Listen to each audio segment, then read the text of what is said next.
L'histoire des Juifs de France, racontée par Gérard Inger.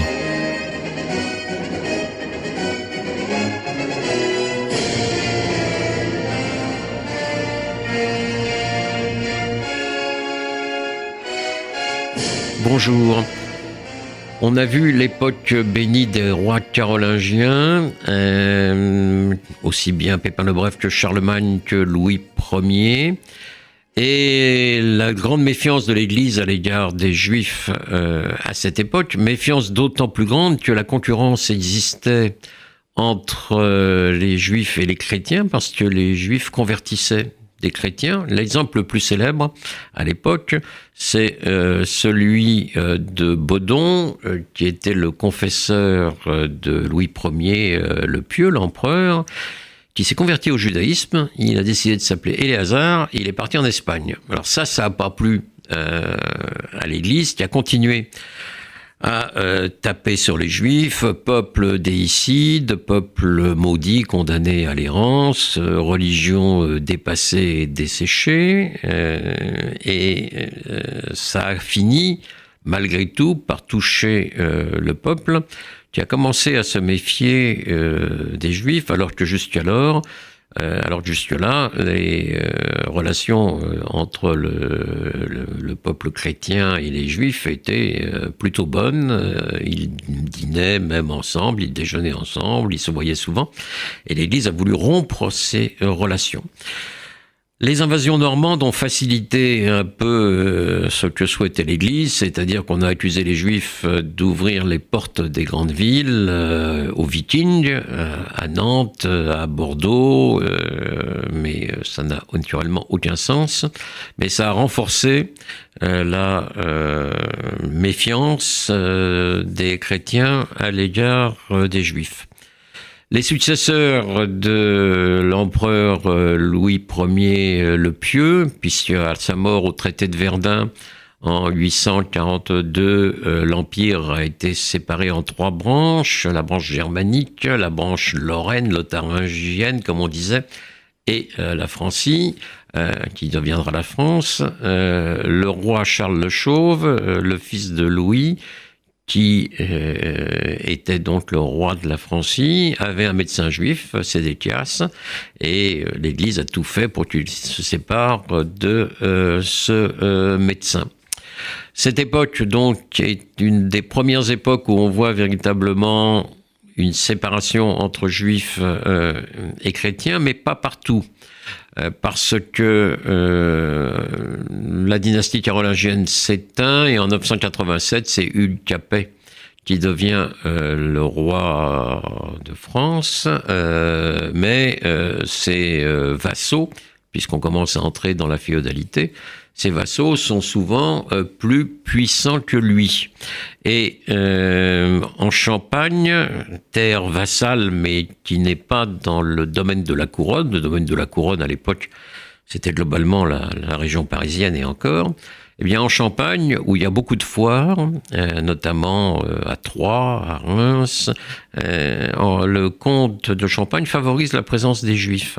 Et là, on voit que la communauté juive de Troyes est riche, puissante, et il y a quelqu'un qui va émerger, c'est Rachid, bien connu, qui était à la fois vigneron et sans doute un des meilleurs, sinon le meilleur commentateur du Talmud.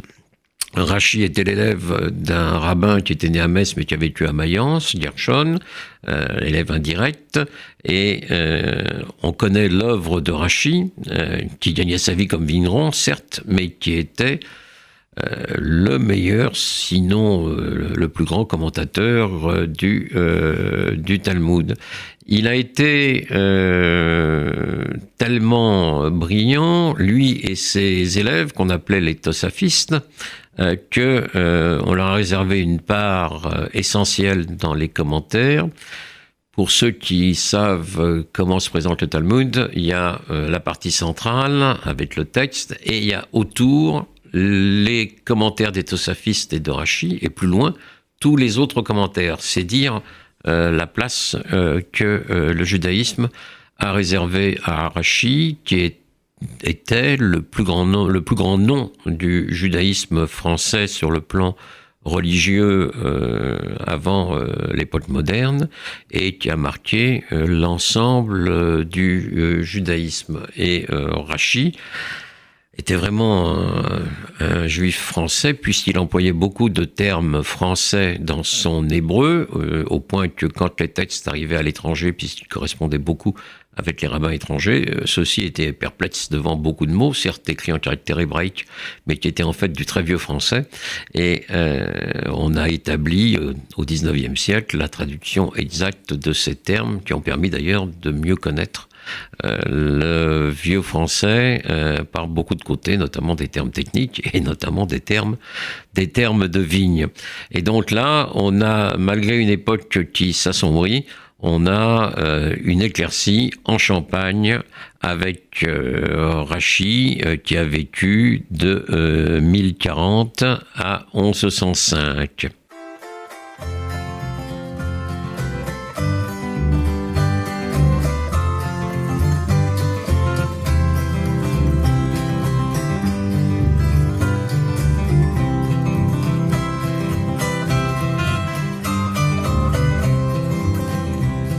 Est loin de nos 20 ans, des coups de poing, des coups de sang, mais qu'à cela ne tienne, c'est pas fini. On peut chanter quand le verre est bien rempli.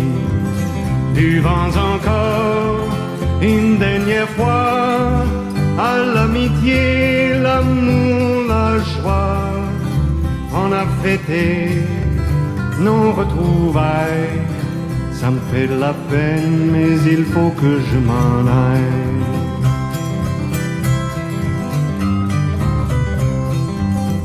Et souviens-toi de cet été, la première fois qu'on s'est saoulé, tu m'as ramené à la maison. En chantant, on marchait en reculons. Buvons encore une dernière fois à l'amitié, l'amour, la joie. On a fêté nos retrouvailles. Ça me fait de la peine, mais il faut que je m'en aille. Je suis parti changer d'étoile sur un navire. J'ai mis la voile pour n'être plus qu'un étranger, ne sachant plus très bien où il allait. Buvons encore une dernière fois à l'amitié, l'amour, la joie. On a fêté nos retrouvailles. Je m'ennuie pas, mais il faut que je m'en aille.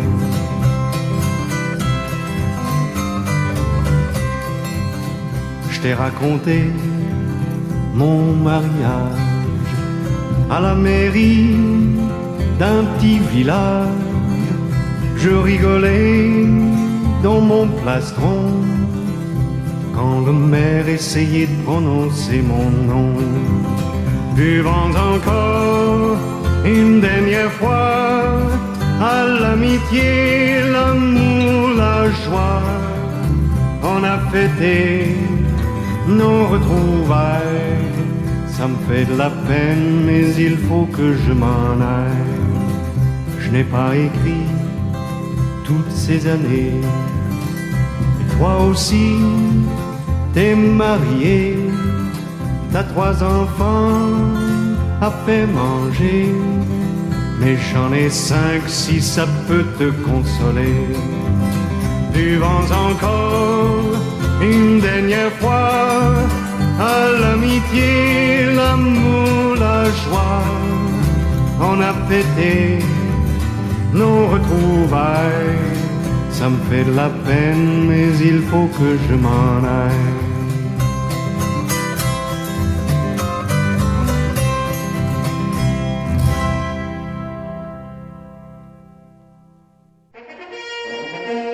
Retrouvez un nouveau feuilleton de l'histoire des Juifs de France raconté par Gérard Inger la semaine prochaine.